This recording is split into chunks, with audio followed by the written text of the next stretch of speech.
In a small, peaceful town surrounded by fields and forests, lived a young boy named Ayaan. He was the son of a humble farmer named Baba Karim. Their house was simple, made of mud and wood, but it was always filled with warmth, love, and the smell of fresh roti from the clay stove. Ayaan was 15 years old, full of dreams that stretched far beyond the cornfields his father worked in every day. Unlike his friends who wanted to become shopkeepers, truck drivers, or even farmers like their fathers, Ayaan had a strange, bold dream. He wanted to become a scientist. People laughed when he said it. "Scientist from this village, keep dreaming, boy," they would say. Even Ayaan's uncles used to mock him at family gatherings. "Better learn to plow the fields. That's what sons of farmers do," one of them said with a chuckle. But Ayaan had something inside him that even he didn't fully understand. A strong belief that he was meant for something more. He didn't know how he would do it, but he just knew deep in his heart that he could. Every morning before sunrise, Ayaan helped his father in the fields. But after the work was done, while others rested, Ayaan would run to the town's small library. It was dusty and old, but full of books that opened new worlds. He studied science books, solved problems, and read about great scientists like Abdul Kalam and Einstein. He didn't have a tutor or even proper electricity at home, but he had a lamp, some books, and his burning belief. One day, while helping his father in the fields, Ayaan said, "Baba, I want to go to the city school. They teach science better there. I want to take part in the science competition this year." Baba Karim looked at him with tired but proud eyes. "We barely earn enough to eat, Ayaan. But if your heart is set on this, I will do what I can." And he did. Baba sold one of their 2 cows to pay for Ayaan's school admission. City life was not easy for Ayaan. The students in his new school spoke better English, wore nice clothes, and had mobile phones. Ayaan had none of that. He felt like an outsider, but he never let it stop him. Every time someone mocked his village clothes or laughed at his accent, he remembered his dream. "You may be ahead of me now," he whispered to himself, "but I'll catch up. I believe in myself."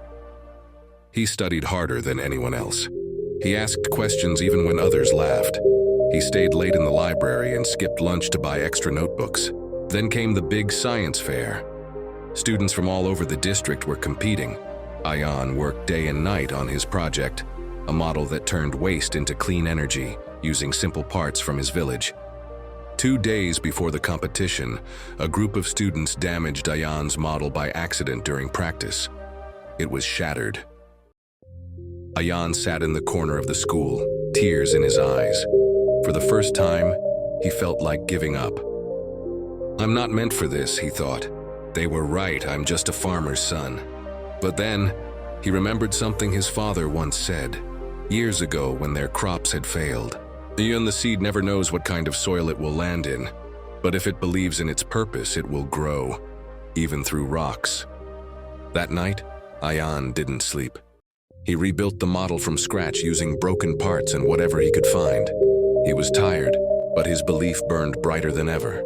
The day of the science fair arrived. Ayaan's project looked simple compared to others. His clothes were plain, his voice was quiet, but when he explained his invention, everyone listened. He showed how waste from villages could be turned into power. He talked with passion, clarity, and deep understanding. The judges were amazed. They weren't just impressed by the project, but by the spirit behind it. They saw the fire in his eyes. When the results were announced, Ayaan stood there silently. "And the first prize," the announcer said, "goes to Ayaan Karim, son of a farmer, from the village of Nurabad." The crowd cheered. Ayaan couldn't believe it. Tears filled his eyes, but this time they were tears of joy. He called his father that evening. "Baba, we did it." "No, you did it, Beta," Karim said, his voice choked with pride. Ayaan's journey teaches us something powerful.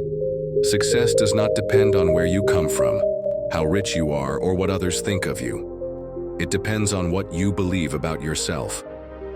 Self-belief is like a seed. When watered with hard work and determination, it grows, no matter how poor the soil is. Whenever you feel small, out of place, or hopeless, remember Ayaan. You don't need perfect conditions.